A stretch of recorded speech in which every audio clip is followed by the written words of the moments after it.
اکثر اوقات ایسے ہوتا ہے کہ بندہ اپنی جاب سے یا اپنے بزنس سے بہت تھکا ہوا اور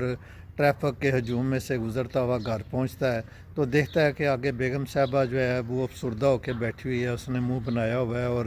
اس کی جو ظاہری کنڈیشن ہے وہ کچھ نامناسب سی معلوم ہو رہی ہے۔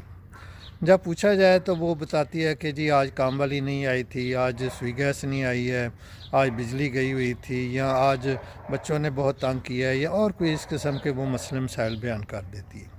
اب مرد حضرات کیا کرتے ہیں، یہ آگے سے سلوشن بتانے کی کوشش کرتے ہیں۔ مثلا کام والی نہیں آئی تو آپ نے کسی ساتھ والے گھر والے ہی کام والی کو بلا لینا تھا، یا یہ کر لینا تھا، وہ کر لینا تھا۔ گیس نہیں آئی تو بجلی کا چولہا استعمال کر لینا تھا، وہ نہیں تھا تو آپ نے یو پی ایس یوز کر لینا تھا، یا ایل پی جی والا چولہا یوز کر لینا تھا۔ یہ وہ اس قسم کی سلوشن بتانا شروع کر دیتے ہیں۔ تو اس سے معاملات جو ہوتے ہیں وہ سلجھتے نہیں ہیں بلکہ مزید الجھ جاتے ہیں، اور جو خاتون خانہ ہوتی ہے وہ مزید جو ہے وہ نامناسب رویہ اختیار کر لیتی ہے۔ اس میں یہ معاملے کو سمجھنے کی ضرورت ہے کہ خاتون خانہ اصل میں آپ سے سلوشن نہیں مانگ رہی ہوتی، وہ آپ سے ایک ہمدردی مانگ رہی ہوتی ہے، وہ آپ سے ایک دوستانہ رویہ مانگ رہی ہوتی ہے، جس میں وہ آپ کے ساتھ اپنے جو دن بھر کے مسئلے مسائل ہیں وہ شیئر کرنا چاہ رہی ہوتی ہے،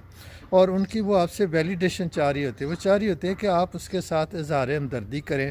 آپ اس کے ساتھ اپنا کمپیشن شو کریں، اور اس کو انڈرسٹینڈ کرنے کی کوشش کریں کہ سارا دن اس نے کتنی مشکل سے گزارا ہے یا کتنی مشکلات کا اس کو سامنا کرنا پڑا ہے۔ تو جب آپ آگے سے سلوشن بتانا شروع کر دیتے ہیں تو وہ اس کے ذہن میں جو بات ہوتی ہے وہ اس سے میچ نہیں کرتی ہے، تو اس وجہ سے مزید معاملات خراب ہو جاتے ہیں۔ اس لیے جب کبھی اس قسم کی صورتحال آئے تو سب سے پہلے آپ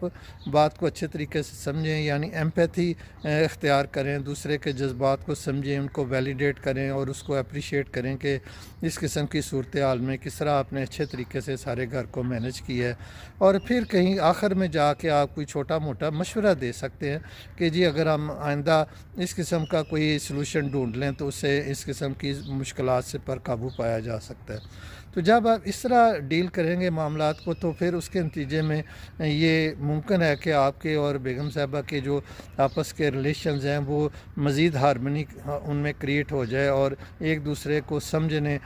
کا جو ایک جذبہ ہونا چاہیے وہ مزید اسٹیبلش ہو جائے گا۔ تو اس طرح آپ اپنی زندگی کو ایک خوشگوار اور اچھے طریقے سے، ایک خوشگوار طریقے سے گزار سکتے ہیں۔